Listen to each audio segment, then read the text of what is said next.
أعوذ بالله من الشيطان الرجيم بسم الله الرحمن الرحيم رب اشرح لي صدري ويسر لي أمري واحلل عقدة من لساني يفقهوا قولي واجعل لي وزيرا من أهلي رب زدني علما رب زدني علما رب زدني علما آمین بسم اللہ الرحمن الرحیم۔ سورہ نساء ہے جی، آیت نمبر 12 ہے۔ آیت نمبر 11 کو بہت بار پڑھ لیا ہے، اس کی آگے اب آپ الگ الگ ٹیبلز اپنے ہاتھوں سے بنائیں گے تو پھر آپ کو یاد ہوگا۔ ٹھیک ہے، یاد ایکچولی ہو چکا ہوتا ہے، کلیئر نہیں ہوتا۔ تو کلیئر ہوگا جب آپ اپنے ہاتھوں سے الگ الگ کریں گے۔ تو اس کا طریقہ کار یہ ہے کہ رجسٹر پکڑیں، بیٹھیں، الگ الگ ٹیبلز بنائیں کہ کوئی ایک اپنے پسند کے نام رکھ لیں اور ایک فیملی ٹری جنریٹ کریں، اور پھر دیکھیں کہ اگر بیٹا نہیں ہے تو حصے کیسے بنیں گے، بیٹی نہیں ہے تو حصے کیسے بنیں گے، ایک بیٹا ہے تو کیسے بنیں گے، ایک بیٹی ہے تو کیسے بنیں گے، زیادہ بیٹیاں ہیں تو کیسے بنیں گے۔ ٹھیک ہے، یہ والے سوالات پیدا ہوں گے۔ ایک اور اہم بات یہ ہے کہ جو یہ ایک بیچ میں پوائنٹ آیا تھا کہ جو غیر ملکی غیر اسلامی ممالک میں سکونت اختیار کر لے تو اس کو جو ہے وراثت نہیں ملے گی، یہ بہرحال فقہی مسئلہ ہے، یعنی کہ قرآن و حدیث سے ڈائریکٹ تو نہیں نا یہ ڈیرائیو آؤٹ ہوا ہوا، تو فقہی مسئلہ ہے، فقہا کی رائے ہے اس کے اوپر، تو اس میں پھر کافی بحث ہے۔ میں جو درست سمجھتی تھی میں نے آپ سے بس وہی عرض کیا۔ باقی فقہا کی رائے ہے، بعض کہتے ہیں کہ اس کے لیے تکفیر ضروری ہے، کہ یعنی وہ باہر رہنے سے اس کی نہیں ختم ہوگی وراثت جب تک کہ اس کا کوئی کافرانہ فعل ظاہر نہ ہو۔ بعض کہتے ہیں کہ نہیں، صرف اس کا جو ہے الحادی رویہ، کہ یعنی کہ وہ اسلام سے دور ہے، غیر مسلمانہ طرز زندگی کا حامل ہے، تو اتنا بھی کافی ہے۔ اور بعض کہتے ہیں کہ کلیتن، تو یہ اختلاف رائے ہے کیونکہ فقہی معاملہ ہے نا، تو جس کو جو سوٹ کرے۔ بعض یہ بھی کہتے ہیں کہ نہیں، کچھ بھی ہو جائے، جب تک اعلانیہ کفر کا وہ اناؤنس نہ کر دے کہ میں نے اسلام چھوڑ دیا، تب تک حق کے وراثت ثابت نہیں ہوتا۔ تو وہ ایک اختلافی معاملہ ہے، جس کو جس کی رائے مناسب لگے وہ اس کی رائے پر عمل کر سکتا ہے۔ میں یہ سمجھتی ہوں کہ جس طرح آپ اپنے ملک کی رقم باہر نہیں جانے دیتے، اپنے ملک کا سونا باہر جانے نہیں دیتے، وہ الگ بات ہے، ہمارے یہاں سے سبھی کچھ جا رہا ہے، لیکن نارملی کوئی بھی ملک اپنے ملک کے ذرائع باہر نہیں جانے دیتا۔ اور سبب یہی ہوتا ہے کہ اس طرح تو پوری منی ڈرین ہو جائے گی، تو اسی کا یہ بھی ایک سٹیپ ہے۔ فقہا نے اسی وجہ سے اس کو زیر بحث بھی کیا ہے۔ تو میں یہ سمجھتی ہوں کہ ایسا ہونا چاہیے کہ جو مستقل باہر چلا جائے پھر اس کو وراثت نہیں ملنی چاہیے، یہ زیادہ درست رائے ہے ان مائی اوپینین۔ لیکن ظاہری بات ہے کہ فقہا کا جب اختلاف ہے تو اس کو پھر آپ دیکھ سکتے ہیں۔ تو بہرحال یہ وہ مسئلہ ایک فقہی مسئلہ ہے، جو باقی قوانین ہم پڑھ رہے ہیں وہ فقہی قوانین نہیں ہیں، وہ تو قرآن کی نص ہیں، ان پر بحث نہیں ہو سکتی۔ ایک اور بات یہ ہے کہ شیعہ حضرات وراثت کے قانون میں تھوڑا فرق کرتے ہیں پاکستان میں، ویسے مجھے نہیں پتا کہ وہ اوورال بھی کرتے ہیں یا نہیں، لیکن پاکستان میں شیعہ وراثت کے قوانین تھوڑے مختلف ہوتے ہیں، لیکن وہ ان کو کتنا بھی چینج کر لے، بات شیعہ سنی کی نہیں ہے، بات ہے کہ قرآن کی نص پر تقسیم ہوگی، تو قرآن کی نص آپ کے سامنے، ٹھیک ہے نا، تو اس پر چینج نہیں آئے گا، کسی صورت نہیں آئے گا۔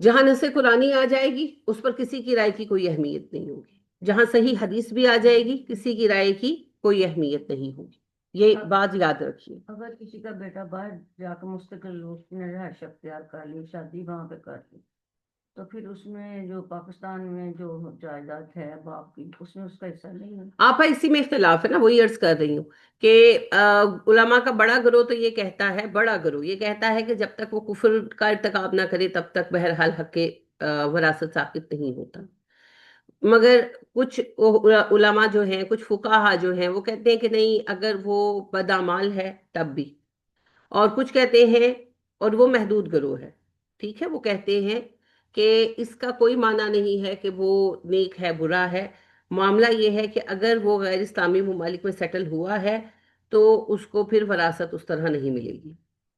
تو رائے ہے، فرق ہے رائے میں، اور یہ رائے بہت محدود ہے، شاذ رائے اس کو کہا جاتا ہے، لیکن میں یہ سمجھتی ہوں کہ یہ رائے زیادہ درست ہے ملکی سلامتی کی حیثیت سے۔ ہاں، اور باقی یہ ہے کہ چونکہ فقہی رائے ہے تو جس طرح فقہا کے اختلاف میں ہر کسی کو حق ہوتا ہے جس کی رائے درست رکھے لگے وہ اس پر عمل کرے، تو یہ آپ کے پاس حق ہے، کیونکہ اس پر یہ اللہ کی آسانیاں ہیں، جن چیزوں پر ہمیں کلیئر حکم نہیں دیا گیا وہ کوئی اللہ بھول نہیں گئے، وہ ہمیں آسانی دی ہے، وہ مباحات ہیں۔ نبی صلی اللہ علیہ وسلم نے کہا نا، جن چیزوں کو اللہ نے بیان نہیں کیا ان کے بارے میں تم سوال مت کیا کرو، بتا دیا گیا تو تم مشقت میں پڑ جاؤ گے۔ تو یہ انہی مباحات میں سے ایک مباح ہے، جس نے دے دیا ٹھیک کیا، جس نے نہیں دیا اس نے بھی ٹھیک کیا، کیونکہ دونوں کی نیت اپنی اپنی جگہ درست ہے۔ میں یہ سمجھتی ہوں، یہ میری رائے ہے، یعنی کہ میں کہتی ہوں کہ وہ شاذ فقہا ہیں مگر ان کی رائے درست ہے۔ جس تیزی سے آج پاکستانی بچے باہر جا رہے ہیں، آپ سب کو وہ راستے دے دے باہر، اور پھر پاکستان میں کیا بچے گا؟ یہ ایک سنجیدہ سوال ہے۔ آپ اپنے بچوں کے ماں باپ ہونے کے علاوہ پاکستانی بھی تو ہیں نا، تو سب کچھ دیا تو پاکستان نہیں ہے نا، یہیں رہ کر یہ گھر اور جائیدادیں بنی ہیں۔ آپ کے میاں تو باہر نہیں گئے ہوئے تھے، آپ کے سسر اور آپ کے باپ تو باہر نہیں گئے ہوئے تھے۔ تو اب بچے اٹھ کر پہلے تو آپ نے اپنے پاکستان سے پیسے کما کر بچے پڑھائے، پڑھائے نا، اور وہ بچے اٹھا کر باہر بھیج دیے، تو ان کی ساری یوتھ، ساری جو انرجی، جو سارا ان کا ہنر ہے، وہ آپ نے دے دیا دوسروں کو۔ پاکستان کو کیا ملا؟ سارے نالائق۔ اس کے بعد جو وراثت پاکستان کے پیسوں سے کما کر بنائی گئی وہ بھی آپ ان کو دے دیں گے، تو پاکستان میں کیا بچے گا؟ یہ تو ہاتھوں کی کمائی لٹانے پیسے والی بھی، ہاں پیسے بھی دیے جا رہے ہیں، برین بھی دیے جا رہے ہیں، منی ڈرین ہو رہی ہے، برین ڈرین ہو رہا ہے، پاکستان میں کیا رہے گا؟ ایک اصولی بات ہے نا۔ تو جہاں تو جا رہے ہیں نا کوئی ایک آدھ بچہ، ان کو تو فکر نہیں ہونی چاہیے لیکن ہماری تو میجورٹی جا رہی ہے، تو یہ بڑے سنجیدہ معاملے ہیں۔ میرے حساب سے تو اس پر دوبارہ بیٹھ کر لیجسلیشن ہونی چاہیے، فقہا کو دوبارہ بیٹھ کر، کیونکہ جو سچویشن اب ہے باہر جانے کی وہ پہلے نہیں تھی، تو اب بیٹھ کر دوبارہ سے اس پر لیجسلیشن ہونی چاہیے، اس کے سنجیدہ رولز ہونے چاہیے، یا اس کے حصے کو ڈسکس کیا جانا چاہیے، کچھ یعنی کہ بیریئرز لگانے چاہیے، یا کم از کم یہ پابندی لگانی چاہیے کہ وہ اپنا حصہ لے کر باہر نہیں جا سکتا، اگر حصہ ملے گا تو یہیں یوٹیلائز کرے۔ تو کچھ نہ کچھ پابندی تو ہونی چاہیے نا، ورنہ تو آپ دیکھیں وہ نکالتے جاؤ تو کہتے ہیں خوب ہی خالی ہو جانے دیں۔ تو پاکستان کو ڈھانچہ بناتے جا رہے ہیں ہر اعتبار سے۔ یہاں تو پیرنٹس خود اپنی جائیداد رہ گئی یہ بات کہ پاکستان میں سرحدیں نہیں ہیں، کس نے کہا سرحدیں نہیں ہیں؟ کس نے کہا؟ پاکستان میں بھی سرحدیں ہیں جی، پاکستان میں اسلامی ممالک کو اکٹھا جوڑا گیا تھا، صرف کہ مسلمان اپنے علاقوں میں ایزیلی ٹریول کر سکیں، جیسے آج یورپی یونین میں ہے کہ وہ بغیر ویزے کے آپس میں ٹریول کر سکتے ہیں، یہ ہم بھی آپس میں کریں، اللہ کرے ایسا ہو جائے۔ لیکن ملک تو ملک ہے، کیا ہماری مدینہ کی سرحد نہیں تھی؟ مدینہ کی سرحد نہیں تھی جب وہ غزوہ بدر جو شروع ہوا تھا، عمر بن حضرمی کے واقعے سے شروع ہوا تھا۔ عمر بن حضرمی جو تھا نا، وہ لے گئے تھے مسلمانوں کے جو ہے نا اونٹ چل رہے تھے مدینہ کی چراگاہ میں، تو ان کو ہکا کر لے گئے، تو وہ آپ صلی اللہ علیہ وسلم نے کفار لے گئے، تو آپ صلی اللہ علیہ وسلم نے عمر بن حضرمی جو تھے ان کو بھیجا اونٹ لانے کے لیے، تو وہ پھر ان کی جھڑپ ہو گئی جس میں کچھ کفار مارے گئے، تو اس بات سے جھگڑا بڑھا، اور پھر غزوہ بدر بنیادی طور پر وہاں سے جھگڑا زیادہ جو ہے وہ ہوا، تو اسے غزوہ بدر کی بنیاد مانا جاتا ہے۔ تو جھگڑا کیوں شروع ہوا؟ سرحد کے اندر آئے، وہ گشتی دستہ تھا نا، موبائل ٹروپ بنایا گیا تھا سرحد کی حفاظت کے لیے، کیونکہ قریش سے حملے کا خطرہ تھا، تو سرحد تھی تو سرحد پہ گشت ہوتا تھا نا، تو سرحد ہے جی، کیوں نہیں ہے؟ ہم اپنی زمین کا ایک انچ ٹکڑا کسی کو نہیں دیتے؟ چیز کی ہر جگہ ہر جگہ کی سرحد ہوتی ہے، ملک ہوتے ہیں، باؤنڈریز ہوتی ہیں۔ ہاں اسلام میں یہ پسند کیا گیا ہے کہ مسلمان ممالک ایک دوسرے کے ساتھ جڑے رہیں، اور اللہ نے کہا نہیں، آپ نے پڑھا کہ جب دو مسلمان آپس میں لڑے ان میں صلح کرا دو، جب دو مسلمانوں کے گروہ آپس میں لڑے تو گروہ کب ہوں گے؟ اور یہ بھی کہا کہ جب دو مسلمان گروہ آپس میں لڑے تو جو ظلم پر ہو اس کا ساتھ مت دو، اور جو مظلوم ہے اس کے ساتھ ہو کر لڑو، یہاں تک کہ وہ جو ظالم ہے حق پر واپس آ جائے۔ تو یہ ممالک کے لیے ہی ہے۔ ہاں خلافت ایک حد تک یونین ہی تھی۔ خلافت کیا تھی؟ کیا خلافت کا معنی یہ تھا کہ شام کا وجود نہیں تھا یا مصر کا وجود نہیں تھا؟ نہیں جی، وہ ایسے ہی تھے، یہی رقبہ تھا، یہی شیپ تھی، بس فرق اتنا تھا کہ وہ سب جو تھے ایک مرکزی حکومت کے زیر اثر تھے، تو آپ انہیں صوبے کہہ سکتے ہیں یا اسٹیٹس کہہ سکتے ہیں. اسٹیٹ زیادہ مناسب نہیں ہے کیونکہ سب میں ایک ہی سکہ چلتا تھا، تو صوبے کہہ سکتے ہیں. اپنے اندرونی معاملات سب خود دیکھتے تھے، جیسے پنجاب، سندھ، بلوچستان سب اپنے اندرونی معاملات دیکھتے ہیں. جو انٹرنیشنل افیئرس تھے ان کو مرکزی گورنمنٹ ڈیل کرتی تھی، اور اگر کوئی مسئلہ ہو جاتا تھا تو مرکزی گورنمنٹ اسے سلجھا دیتی تھی. جس کی آج اگر آپ مثال دیکھیں تو یورپی یونین ہے. سب ممالک الگ الگ ہیں لیکن آپس میں سارے جڑے ہوئے ہیں کیونکہ بر اعظم ایک ہے ان کا. تو وہ ایک دوسرے کی طرف سفر کرتے ہیں تو کوئی ویزا نہیں چاہیے، کوئی اجازت نامہ نہیں چاہیے، امن و امان سے رہ رہے ہیں. یہی امن و امان ہمارا زمانے تک رہا ہے. ابھی تو حالات ایسے کر دیے گئے ہیں ہمارے لیے، اور کچھ حکمران بھی نااہل ہیں. تو بہرحال بالکل جی، باؤنڈریز کا اعتبار ہے اسلام میں، کیوں نہیں. ایک بندہ بصرہ کا رہنے والا ہے، ایک بندہ مدینے کا رہنے والا ہے، فرق ہوتا ہے کہ نہیں ہوتا؟ آپ اپنے فقہا کی اور اپنے علماء کی جب لائف ہسٹری پڑھتے ہیں تو ان کا ایریا پڑھتے ہیں. کیوں پڑھتے ہیں؟ کیوں پڑھتے ہیں؟ جیسے ابو حنیفہ جو ہیں وہ کوفی تھے، اور امام مالک جو ہیں وہ مدنی تھے. تو یہ ڈیٹیل آپ پڑھتے ہیں، باقاعدہ پڑھتے ہیں کہ زیادہ حصہ کہاں گزارا، استاد کہاں تھے، رہے کہاں. یہ کیوں پڑھتے ہیں؟ اس لیے پڑھتے ہیں کہ جو انسان جس علاقے میں رہتا ہے وہاں کے حالات، واقعات، ثقافت اس پر اثر کرتی ہے. ابو حنیفہ کوفہ میں رہے تو ظاہری بات ہے کوفہ میں بہرحال فرسٹ ہینڈ نالج ویسا نہیں تھا. وہاں پر کچھ صحابہ ضرور آ کے رہے، عبداللہ بن مسعود وغیرہ کچھ صحابہ وہاں آباد کر دیے تھے، حضرت عمر نے حکمن بھیج دیے تھے، انہوں نے وہاں علم سکھایا. مگر زیادہ تر وہاں جو ٹیچرز تھے وہ صحابہ کے اسٹوڈنٹس میں تھے، اور ان پر جو اہل کوفہ، اہل شام کا اثر تھا وہ بہت زیادہ تھا، اور بدعات زیادہ تر انہی علاقوں سے چلی ہیں. لیکن امام مالک جو ہیں وہ مدینہ میں تھے، اور مدینہ سینٹر آف دا نالج تھا. وہاں پر سارے صحابہ موجود تھے. امام مالک نے 18-19 صحابہ سے تعلیم لی ہے ڈائریکٹ. اور اس کے بعد تابعین تو بہت تھے. تابعین کا تو ایٹے پٹو تو تابعین تھے، موجود تھے وہاں پر. اور ظاہر ہے کہ وہاں علم اپنی اصلی شکل میں موجود تھا. وہاں وہ جو کوفہ، بصرہ، شام میں جو بدعات گھڑی جا رہی تھی، جھوٹی حدیثیں بنائی جا رہی تھی. دیکھیں جی، جو اتنا بڑا واقعہ پیش آیا تھا حضرت حسین کے قتل کا، پھر اس کو جسٹیفائی کرنے کی جو کہانیاں تھیں اور جو سب تھا، کیا اس کا اثر بصرہ، شام، کوفہ میں نہیں ہوا تھا؟ بہت زیادہ ہوا تھا. تو ان لوگوں کا نقطۂ نظر اصل نقطۂ نظر سے ہلا ہوا تو تھا. تو ظاہری بات ہے کہ جب وہاں پر تھے ابو حنیفہ رحمہ اللہ تو ان پر اس کا اثر تو آنا تھا. ہر انسان اپنے ماحول سے اثر لیتا ہے، یہ نیچرل ہے، اس سے کوئی نہیں بھاگ سکتا. اور امام مالک جو ہے وہ وہاں بیٹھے تھے جہاں سارے صحابہ اور ان کے بچے تھے، اور وہاں ابھی تک کوئی چینج نہیں آیا تھا دین میں، عقائد میں، معاملات میں. تو امام مالک کی رائے کا معاملہ ہی اور ہے. تو یہی فرق آپ کو مالکی فقہ میں اور حنفی فقہ میں نظر آتا ہے. مالکی فقہ زیادہ رائے پر قائم ہے، اور حنفی فقہ کس پہ؟ میں نے مالکی فقہ کہا ہے، سوری. حنفی فقہ زیادہ رائے پر قائم ہے. حنفی فقہ زیادہ رائے پر قائم ہے، اور مالکی فقہ سنت پر بہت زیادہ رکا ہوا ہے. یعنی امام مالک تو اجماع کو بھی، یعنی اجماع ہوتا ہے کہ علماء کسی رائے پر متفق ہو جائیں تو وہ رول بن جائے گا. تو وہ کہتے ہیں اس سے مراد ہے مدینہ کے علماء. علماء مدینہ کا متفق ہونا اجماع ہے، ہر اہل غیر عالم کا نہیں. امام مالک کہتے ہیں. اور اتنے کے کوئی شدید وہ فالوور تھے نا سنت کے، اتنے شدید فالوور تھے وہ سنت کے جس کی حد نہیں. تو یہ فرق کیسے آیا؟ علاقے سے آیا. تو آپ پشاور کے ہیں تو آپ کا رہن سہن اور ہوگا، آپ لاہور کے ہیں تو آپ کا رہن سہن اور ہوگا. حد ہے پشاور کی، لاہور کی حد ہے، اس حد کو آپ مانتے ہیں؟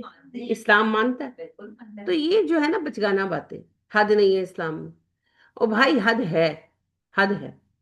اسلام کسی انتظامی طریقے کا انکار نہیں کرتا کیونکہ دنیا میں انتظام چلنا ہے نا. حد تھی تو سارے علاقے فتح کر کے، یہ فتح کر لیا ہم نے، یہ اس سے اتنا فتح کر لیا، وہ حد تھی نا. تو لہٰذا اس سے بالکل فرق پڑے گا. اور پھر مسلمان اور غیر، ایک اور بات یاد رکھیے، مسلمانوں کی باؤنڈریز آپس میں بہت اسٹرانگ نہیں ہونی چاہیے، یہ درست ہے. یعنی علاقے ڈیفائنڈ ہونے چاہیے، لیکن وہ معاملہ ہونا چاہیے خلافت میں تھا جو آج یورپی یونین میں ہے.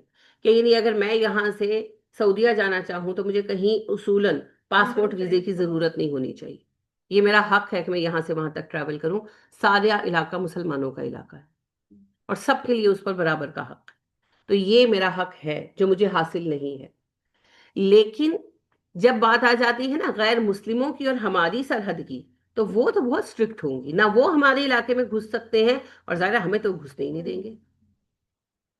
اور یہ جو آپ بہت گن گاتے ہیں نا کہ وہ بہت اچھے ہیں، وہ ہمیں بہت جو ہے وہ کھلے دل سے قبول کرتے ہیں، وہ ہمیں کھلے دل سے کبھی قبول نہ کرتے. یہ چند سالوں میں کیا ہو گیا کہ وہ قبول کرنے لگے؟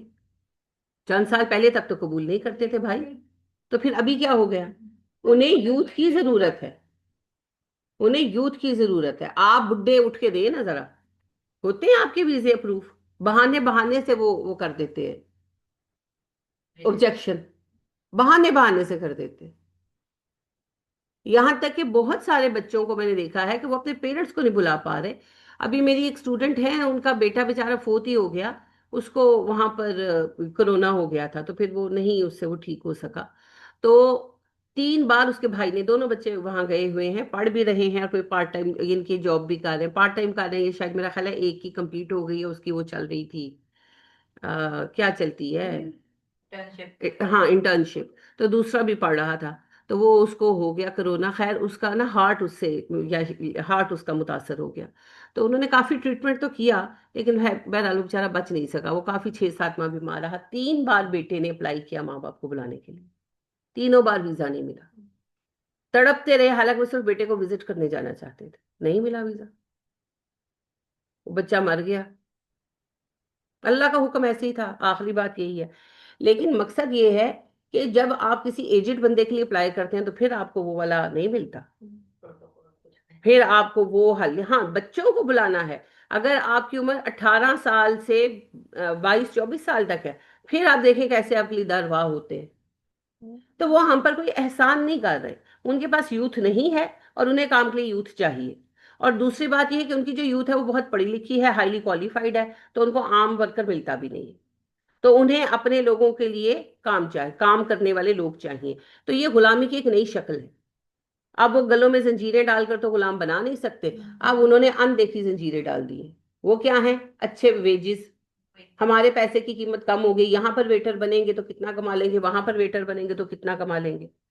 یہاں پر جو ہے وہ بجلی کا کام کریں گے تو کتنا کما لیں گے، وہاں بجلی کا کام کریں گے تو کتنا کما لیں گے. یہاں ٹیکسی چلائیں گے تو کیا ہی کما لیں گے، وہاں ٹیکسی چلائیں گے تو کیا کما لیں گے.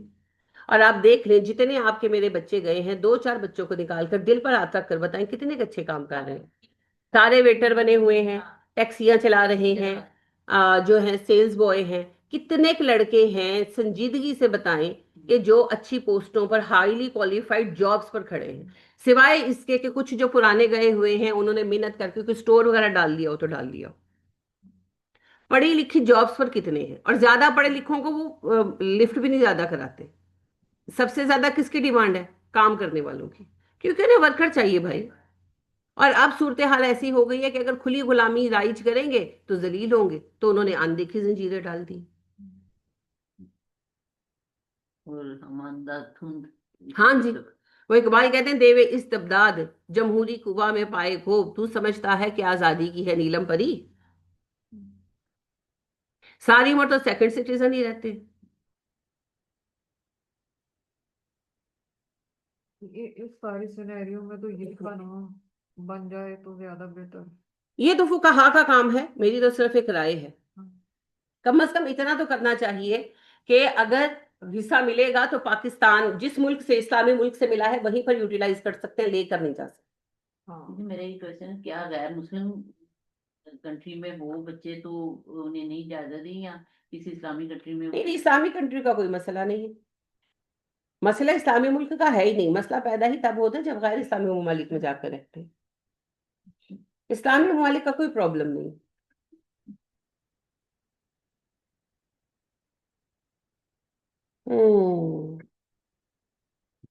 باقی تھوڑے سے جو ہے نا معاملے ویسے زیادہ ہم لوگ کرتے ہیں. ابھی آپ دیکھیں کہ جو لوگ عرب ممالک میں جا کر رہتے ہیں، کیا ان کو پراپر میڈیکل نہیں ملتا؟ پراپر ملتا. کیا ان کی حفاظت نہیں ہوتی؟ حفاظت ہوتی ہے. ان کو اچھے سے ویجز نہیں ملتے. ابھی میرے کئی جاننے والی ایسے ہیں جو دبئی میں یا شارجہ میں یا سعودیہ میں جاب کر رہے ہیں، تو ان کی اور جو یورپ امریکہ میں رہ رہے ہیں ان کی کیفیت سیم ہے، سیم ہے. لیکن پھر بھی پتہ نہیں کیوں یہ وہاں جانا زیادہ پسند کرتے ہیں اور عرب ممالک میں جانا پسند نہیں کرتے.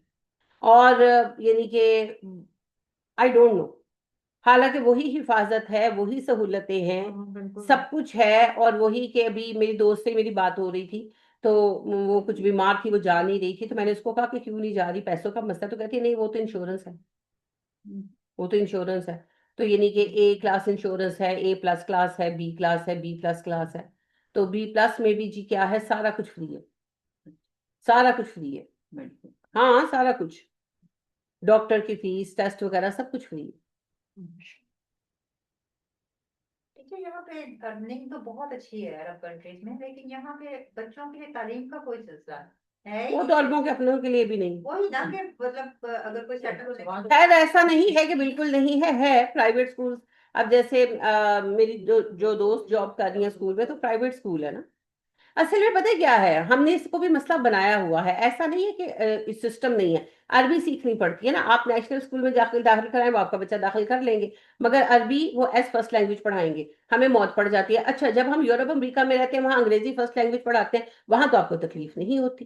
ابھی میری ایک اسٹوڈنٹ فن لینڈ گئی ہیں، تو انہوں نے کہا کہ آپ ڈیسائیڈ کر لیں کہ فرسٹ لینگویج تو انگریزی ہوگی، تو سیکنڈ لینگویج کون سی ہوگی، اور سیکنڈ لینگویج کے طور پر آپ ایک ہی لینگویج رکھیں گے.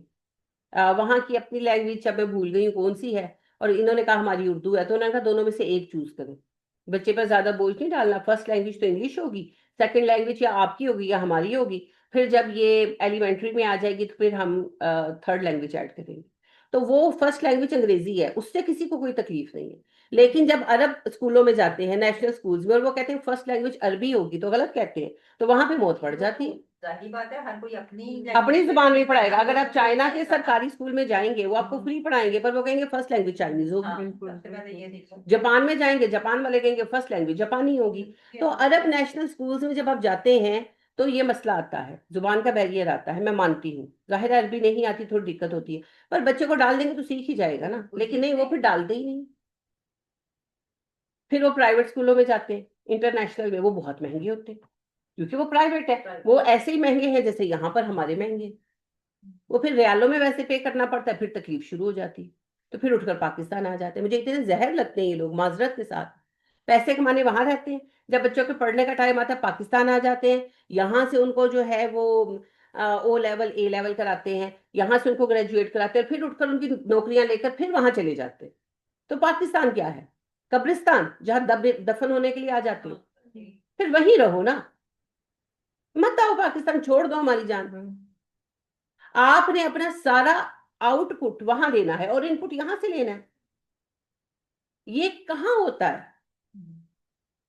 اگر آپ ان پٹ نہیں دیں گے درخت کو تو درخت سوکھ جائے گا. جسم کو نہیں دیں گے جسم سڑ جائے گا. تو پاکستان کیا ہے؟ حد ہو گئی ہے. وہ جس کو کہتے ہیں جونکیں چمٹی ہوئی ہیں. حکمرانوں کو ہم کہتے ہیں وہ باہر چلے جاتے ہیں، ہم کیا کر رہے ہیں؟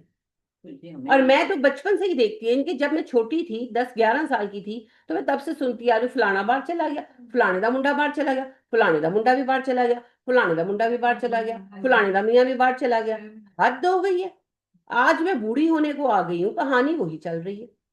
سب جونکے ہیں نا، پھر حکمران تو جونکے ہیں ہی. ہم بھی تو جونکے چمٹی ہوئی ہیں پاکستان کو. خون پاکستان کا چوسو اور اپنی ساری آؤٹ پٹ ہے، اپنی ساری جو آپ کی انرجی ہے، جو آپ کی سروسز ہیں، وہ دینے کے لیے باہر چلے جائیں. بالکل اور صحیح. اور سب لوگ اٹھ کر چلے جائیں گے تو اصلاح کون کرے گا؟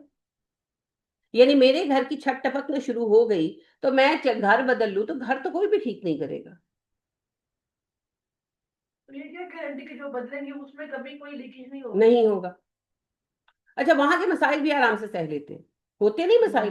آپ دیکھیں آئے دن مسلمانوں پر اٹیک ہوتے ہیں. میری اپنی سگی بہن ہے یو کے میں، تو ان کے میاں ہوتے ہیں، تو وہ مجھے بتا رہی تھی کہ ہاسپٹل گئی، اب آیا پہن کی، تو کہتی ہاسپٹل گئی تو وہاں کہتی ان کو نہیں اتنی انگریزی ان کی اچھی، تو کہتی وہاں پر ایک عورت انگریز آ گئی، تو کہتی بولی گئی مجھے، کہتی ہے اشارہ ایسے ایسے کر کے پول کرے میرا اسکارف اور بولی جائے. تو کہتی میں بس مسکراتی رہی. میں ایک تو مجھے اس سے زیادہ بات بھی سمجھ نہیں آ رہی تھی. تو پھر کہتے میرے میاں آ گئے، تو وہ تو بڑے عرصے سے وہاں پر ہیں. تو پھر انہوں نے اس سے بات کی، کافی دیر بحث ہوئی، تو یعنی کہ لب لباب یہ تھا کہ وہ اس کو کہہ رہی تھی کہ تم لوگ آ جاتے ہو ہماری ملک میں بیٹھ جاتے ہو، تم اگر یہاں رہنا نہیں چاہتے ہو تو ہمارا اٹائر اختیار کرو وغیرہ وغیرہ. تو یعنی وہ بتا رہی تھی کہ ابھی تک حالات ایسے ہیں کہ ہراس کرتے ہیں، ہراسمنٹ ہے نا، تو وہ سب برداشت کر لیں گے، اور یہاں آپ کو کوئی کچھ بھی نہیں کہتا، کسی بھی معاملے میں کچھ نہیں کہتا، پھر بھی پاکستان میں. تو یہ نا بڑی تکلیف دہ باتیں. بنا دی گئی ہے، مینٹیلٹی ایسی کریٹ کر دی گئی ہے، پاکستان برا ہے، پاکستان برا ہے. پر یار پاکستان نہیں ہوگا تو تم لوگ کیا ہو؟ بالکل، اور یہ بالکل فضول بات ہے. میں مانتی ہوں مسائل ہیں، میں بالکل نہیں کہہ رہی مسائل نہیں ہیں، لیکن ان مسائل کو ہم حل نہیں کریں گے تو کون کرے گا؟ اس لیے نہیں ہوتے، ہمیں وہی بات ہے، ہمیں دوسروں کا نہیں نظر آتے، بس یہ نظر آتے کہ یہاں مسائل ہے، مسائل دوسری جگہ پہ ہم سے بھی زیادہ. تو میرا تو بہت اسٹرانگ، مجھے سعودیوں کی ایک بات بہت اچھی لگتی ہے، وہ سعودی کو کہیں ہلنے نہیں دیتے. اچھی بات. یعنی وہ اپنے نیشن جو ان کا ہے ایک نیشن ہوڈ، اس کو سنبھالتے. اگرچہ اسی کا ایک نیگیٹو یہ بھی پارٹ ہے کہ وہ کسی کو جلدی سعودی نیشنلٹی بھی نہیں دیتے، لیکن دیکھیں نیشنلٹی دینی بھی نہیں چاہیے، میں مذاق نہیں کہہ رہی، ان کی پابندیاں ختم کر دینی چاہیے. میں پاکستانی ہوں تو میں سعودی کیسے ہو سکتی ہوں؟ نسب ہے نا، نسب ہے، تو پھر اس میں سعودی کیسے ہو سکتی ہوں؟ ہاں یہ ہے کہ ریزیڈنسی دے دینی چاہیے. جیسے آپ دیکھیں امریکہ کیا کرتا ہے، وہ آپ کو نیشنلٹی دیتا ہے، نہیں وہ آپ کو گرین کارڈ دیتا ہے، that you are not an American but you are allowed to reside over here, تم یہاں رہ سکتے. ریزیڈنسی دینی چاہیے ان کو، پی آر دینی چاہیے. اس پر اب اس پر بات چل بھی رہی ہے، میرا خیال ہے یہ مسئلہ بھی حل ہو جائے گا. نیشنلٹی، آپ جس قوم، نیشنلٹی کیا ہے، میں فلاں قوم سے ہوں، قوم کس سے بنتی ہے؟ نسب سے بنتی ہے نا. تو جب وہ نسب نہیں ہے تو آپ اس قوم سے ہو نہیں نہ سکتے. جیسے آپ دیکھیں آج بھی ہم جانتے ہیں کہ بلال ہمارے سروں کا تاج ہے، لیکن بلال عرب نہیں تھے. جو ہیں عمار، ہمارے وہی بات ہے، سر کا تاج ہے، لیکن عمار عرب نہیں تھے. سلمان ہمارے دلوں کی محبت ہیں، ہماری یعنی بچپن کی یاد ہے ہماری، ہم بچپن سے ان کا قصہ سنتے آ رہے ہیں، مگر وہ عرب نہیں تھے. تو جو ریالٹی ہے بلڈ لائن کی وہ اپنی جگہ پر ہے نا، وہ نہیں کہیں جانے لگی. عثمان رضی اللہ تعالی عنہ کس قدر محبوب شخصیت ہے ہماری، عثمان غنی، مگر وہ نبی صلی اللہ علیہ وسلم کے خاندان سے نہیں تھے، وہ اموی تھے. تو جو ریالٹی ہے وہ اپنی جگہ پر رہے گی نا. تو ریالٹی آف نسب از اے ریالٹی.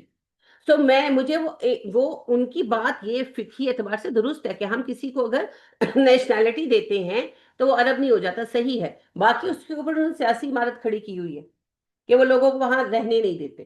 یہ چیز ختم ہونی چاہیے. اس کا حل ہے پی آر دینا، پرماننٹ ریزیڈنس الاؤ کرنا.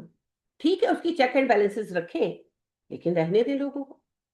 اور وہاں لوگوں کے آنے پر ان کی پابندی، ان کا اجارہ نہیں ہونا چاہیے، وہ حرام ہے. حاجیوں پر جو یہ وصول کرتے ہیں نا ویزا اور سب کچھ، وہ حرام ہے، اس کا ان کو کوئی حق نہیں. حرام ہے، حرام ہے. ہاں ان سے جو کرائے لیتے ہیں، ہم سے جو رہائش کے کرائے لیتے ہیں وغیرہ، سب حرام. ٹریولنگ ایکسپنس ٹھیک ہے جو ہمارا پرسنل آ جائے وہ تو ہمارا ذمہ ہے، لیکن ان کو یہ حق نہیں ہے کہ یہ سرحدیں بند کریں. ہاں چیک وغیرہ کر سکتے ہیں، ٹھیک ہے. ویسے یعنی کہ ایک بات یہ ہے کہ ہمارا کوئی ٹیررزم والا بیک گراؤنڈ نہیں ہے وغیرہ، اس طرح کی وہ جانچ پرکھ کر سکتے ہیں. لیکن حاجیوں سے ویزا کیا ہے؟ انٹری فیس ہے نا، یہ وہ انٹری فیس ہم سے نہیں لے سکتے. ہاں پھر وہ جو آ جاتے ہیں سائڈ سے دوسرے ملکوں سے، تبھی تو کہتے ہیں کہ جی انہوں نے انتظامات تھوڑے کیے ہوتے ہیں، لوگ زیادہ آ جاتے ہیں جو چپکے چپکے سرحدیں کراس کر کے آتے ہیں، تبھی حادثات ہوتے ہیں. نہیں وہ الگ الگ باتیں ہیں. ان کو یہ بالکل الگ الگ باتیں ہیں. ہر ملک کو کوٹا دیتے ہیں، وہ بالکل صحیح ہے، اتنے ہی لوگ آنے چاہیے. اور جو ناجائز بلا اجازت ہے اس کو روکا بھی جانا چاہیے. یہ چیزیں، اس میں کوئی اعتراض کی بات نہیں ہے. صرف میں ایک بات کہہ رہی ہوں کہ ان کو پیسے لینے کا حق نہیں، پیسوں کی وجہ سے لوگوں کو نہیں روکا جانا چاہیے، کیونکہ حج کے لیے کوئی ہم سے پیسے لے، یہ اس کا حق نہیں. ٹھیک ہے نا. اور وہاں کی رہائش بھی فری ہونی چاہیے، کیونکہ جو حرمین کی عمارتیں ہیں نہ ان کا کرایہ لیا جا سکتا ہے نہ انہیں بیچا جا سکتا ہے. جس طرح آپ بڑھائی جا رہے ہیں لے کے آتے جا رہے ہیں، تو پھر تو وہ سارے فری ہونے چاہیے. فری ہونے چاہیے. خاص طور پر یہ جو انہوں نے مکہ ٹاور بنایا ہوا ہے، کس حساب میں کرایہ لیتے ہیں؟ پھر کتنا مہنگا ہے. نبی اکرم صلی اللہ علیہ وسلم نے اس پر کلیئر حکم جاری کیا ہوا ہے.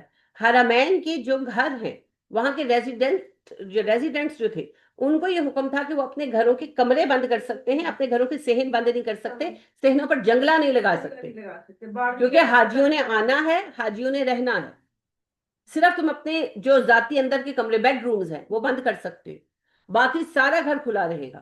حاجی آئیں گے، حاجی سٹے کریں گے، ہاں آگے پھر وہ سروسز جو تم سے لے وہ پے کریں گے، یعنی کہ وہ کھانا وغیرہ پکا کے دے دیتے تھے، پیسے لیتے تھے، وہ ٹھیک ہے، وہ ظاہری بات ہے، انہوں نے، وہ بھی انسان ہے، لیکن گھر نہیں، اور گھر بیچ نہیں سکتے،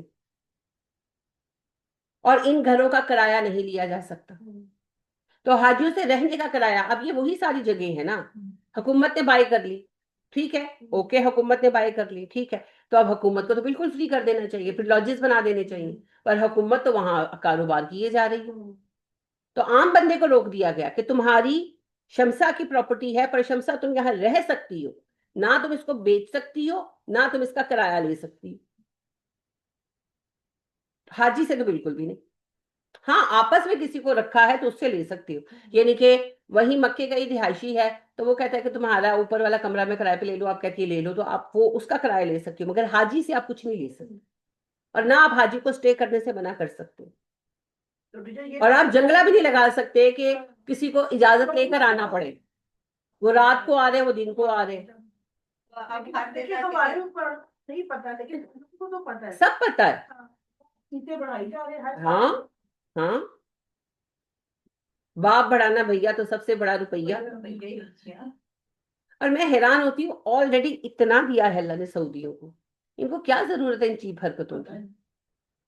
یعنی کہ تیل کی کمائی کتنی ہے، سونے کی کمائی کتنی ہے، جس کی حد نہیں ہے، اور پھر حج پر ویسے جو نیچرل ان کو جینون آ جاتا ہے وہی بڑا ہے بھائی۔ سارا سال تو گھومنا چلتا رہتا ہے، اب تو وہ دن رہی نہیں کہ کوئی سوائے 10 دن 8 دن ہے بس وہی بند ہوتے ہیں، پھر تو سب کچھ کھلا رہتا ہے، تو پھر لیکن آپ دیکھیں کتنا دور ہم اسلام سے آ گئے ہیں۔ کہتے کہ یہ جو مکہ ٹاور ہے، اس کی جتنی انکم ہوتی ہے نا وہ ساری حرمین کو ہاں جاتی جی، ہے، انہوں نے وقف کر دی ہوئی ہے۔ وقف کر دیا ہوا ہے۔ مجھے نہیں پتا، کر بھی دی ہوئی ہے، تو جس انکم کو لینا ہی جائز نہیں ہے تو وہ اس کا کیوں وقت آپ لے کر دے رہے ہیں؟ وہ جیسے سلطانہ ڈاکو کے بارے میں کہتے ہیں نا، وہ امیروں کو لوٹتا تھا، غریبوں کو دیتا تھا، وہی تو میں کہہ رہی ہوں، تو آپ سلطانہ ڈاکو بنے ہوئے ہیں؟ مجھے نہیں پتا، میں بھی ایسا ہوتا ہوں، میں نے چیک نہیں کیا، اصل میں سچ بتاؤں، مجھے مکہ ٹاور نے آج تک اٹریکٹ ہی نہیں کیا۔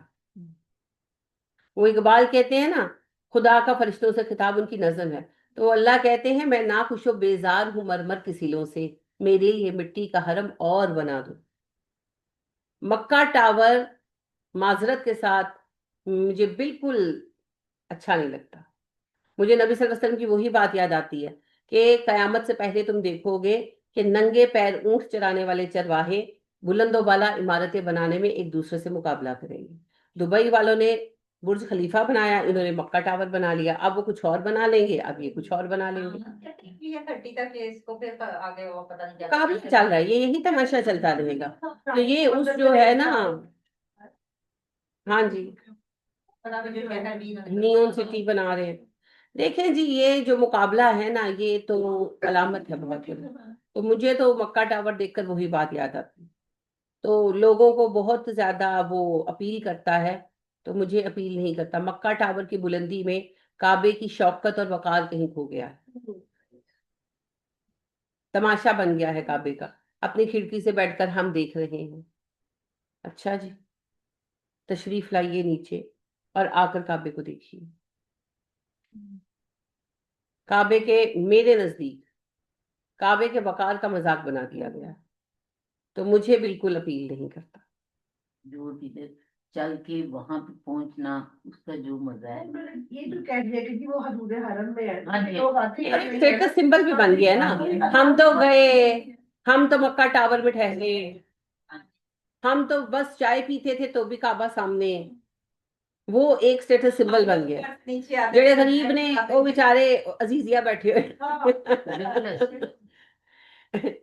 وہ بیچارہ قصہ، یعنی کہ آپ دیکھیں اس طرح کی بات ہو رہی ہوتی ہے کہ وہ کہہ رہے ہم عزیزیہ میں ٹھہرے ہوئے تھے، ہم آنے میں اتنا ٹائم، اچھا تو عزیزیہ ٹھہرتا، اسی تھے مکہ ٹاور ٹھہرے، جنت آپ کو مل جانی ہے ڈائریکٹ۔ یہ انہوں نے اسٹیٹس کو بنا دیا، اور جو دینی جگہ ہیں، دینی مراکز ہیں، وہاں اسٹیٹس سمبلز نہیں ہونے چاہیے، انہیں سب کے لیے یکساں ہونا چاہیے۔ تو بہرحال جی بہت ساری باتیں ہیں، لیکن بہرحال ان چیزوں کے اوپر بیٹھ کر لیجسلیشن ہونی چاہیے، بیٹھ کر باتیں ہونی چاہیے، ان نئے پیش آمدہ مسائل کا حل نئے سرے سے ڈھونڈا جانا چاہیے، بدلتے ہوئے حالات پر نئی قانون سازی ہونی چاہیے، پر نیا کام وہ کریں جن کے ذہن جاگ رہے ہوں۔ جو بیٹھے ہوئے ہیں وہ تو پرانوں کی باتوں کو لے کر، جو وہ باتیں جن کی کوئی اہمیت نہیں ہے، رفع الیدین کرنا ہے کہ نہیں کرنا، آمین کہنا ہے کہ نہیں کہنا، بالجہت یہی بحثیں کر لیں تو بڑی بات ہے۔ ساری زندگی اسی میں انہوں نے گزار دی جس کا امت کو کوئی نفع نہیں، اختلاف ہی ہوا ہے، کوئی نفع نہیں۔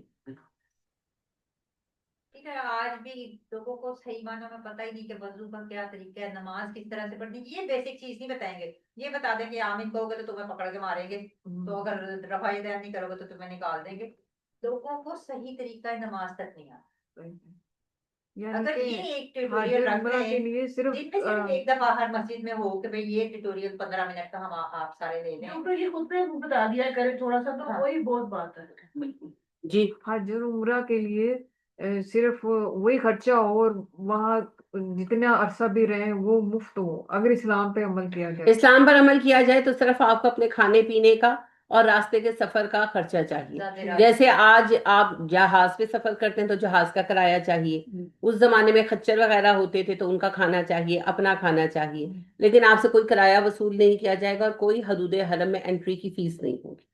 اور وہ جو قیمت لیتے ہیں وہ آپ نے کہا وہ حرام ہے۔ ہاں بالکل ہے، حرام، کیسے جائز ہوگی؟ ہاں جس کو اللہ نے حکم اللہ منع نے کر دیا کہ آپ اللہ نے نہیں لیں گے، فتوے تو آپ کو مل جائیں گے بھائی، فتوے تو آپ کو سعودی علماء کے مل جائیں گے کہ حکومت بالکل ٹھیک کر رہی ہے، تو فتوے تو آپ کو نہیں پتا کہ جب عرفان زمان بھائی چھوڑنا چاہ رہے تھے ہاں تو ان کو فتوے 100 علماء کے دستخط کے ساتھ فتویٰ نہیں ملا تھا کہ بینکنگ جائز ہے؟ ہاں بالکل ملا۔ تو فتووں کا بھائی میرے پاس کوئی علاج نہیں ہے، وہ میں کچھ نہیں کر سکتی۔ اب دیکھو دیجیے وہاں بھی تو دیکھیں نا، نماز لوگ علیحدہ پڑھنا شروع کر دیں۔ داری ہے کہ اپنی ذمہ داری پہ آپ اللہ کے حکم جی جی بالکل بالکل فتویٰ دے رہے ہیں۔ بالکل، اور باقاعدہ 100 علماء کے ساتھ جو ہے فتویٰ تھا، باقاعدہ رجسٹرڈ فتویٰ تھا، اور کسی ایرے گیرے کا نہیں تھا، تقی عثمانی صاحب کا تھا، اور ان کے سامنے لا کر رکھا گیا کہ جی دیکھیں بینک کی نوکری جائز ہے، اور نبی صلی اللہ علیہ وسلم فرما رہے ہیں کہ جس نے سود کی دستاویز لکھی یا لکھوائی یا جس کے لیے لکھی گئی، جو اس پر گواہ بنا، جس نے دستخط کیے، سب جہنمی۔ تو آپ کس بنیاد پر فتوے دے رہے ہیں؟ جو کام کر رہے ہیں بینک کا، وہ تو سارا دن جو کر رہے ہیں ڈاکیومنٹیشن سود کی نہیں کر رہے ہیں۔ اب تو دیکھیے بس دیجیے حرم میں لوگ علیحدہ سے نماز پڑھنا شروع کر دیں، وہ کوئی سختی کرتے ہی نہیں، بس ٹھیک ہے انہیں کر رہے ہیں تو کر رہے نہیں، حرم میں کی سختی دیکھیں، یاد رکھیں مسجد میں آواز بلند نہیں کی جائے گی۔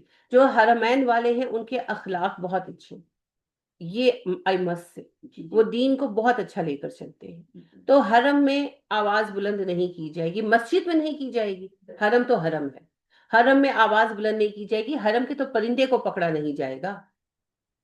تو حرم میں آئے ہوئے زائر کو کچھ نہیں کہا جا سکتا، صرف التجا کی جا سکتی ہے، مان لے تو مہربانی، نہ مانے تو پھر وہ جانے اور اللہ جانے۔ تو وہ آ کر بیچ میں کہتے ہیں، جماعتوں میں آ کر وہ کہتے ہیں کہ آپ ایسے نہ کریں، آپ جماعت کے ساتھ پڑھیں۔ عورتوں کو کہتے ہیں، جیسے میں نے دیکھا بہت کہیں گے کہ آپ آگے نہ کھڑی ہوں، آپ پیچھے آ جائیں، پیچھے وہ عورتیں وہ ان پہ ایسے ایسے ہاتھ جھٹکتی رہتی ہیں، وہ بیچارے پھر بھی لگے رہتے ہیں، متوے لگے رہتے ہیں۔ ہاں ہاں بالکل باہر کے پیچھے کر دیتے، ایسے کرتے ہیں، مجبور وہ کرنے کے لوگوں پہلے نہیں کرتے تھے، اب اگر کرتے ہیں نہیں کرنا چاہیے انہیں، لیکن ایک بات یہ ہے، میں نے یہ دیکھا ہے کہ لوگ نہیں سنتے، لوگ بالکل نہیں سنتے، ہلتے بھی نہیں ہیں۔ اور دیکھیں as a matter of fact, اگر عورتوں کی صف آگے اور مردوں کی صف پیچھے ہو تو عورتوں کی بھی نماز نہیں بنے گی تو مردوں کی بھی نہیں بنے گی، نماز ہی نہیں ہوگی، حکم ہی نہیں ہے، ہونی ہی نہیں ہے، نماز ہی باطل ہے، تو پھر وہ کیا کرے؟ میں سپورٹ نہیں کر رہی، لیکن عورتیں بھی سنتی ہیں؟ نہیں سنتی، حرم کو اپنے ابا جی کی ملکیت سمجھتے ہیں۔ پاس کے لیے کھڑی ہو جاتی ہے۔ بات کی بات تو چلیے آپ کی وہ ہے کہ ظاہر ہے کہ اللہ کا حکم ہے کہ سب پیچھے ہونی چاہیے، لیکن جس طرح حرم کو وہ بند کر دیتے ہیں، اور جب وہ ظاہر ہے کچھ بری عورتیں بھی ہوتی ہیں، وہ کہتی بھی ہیں کہ بھی ذرا سا مجھے کھول دو، میں اندر چلی جاؤں، وہ بڑی بدتمیزی کرتے ہیں، اب تو بہت بدتمیزی کرتے ہیں، تو آنکھوں سے دیکھ کے آئی ہوں میں تو بہت بالکل بدتمیزی ایسے ہی ہے جی، پھر کرتے بولتے اور بدھی مجبور کرتے ہیں ہم تو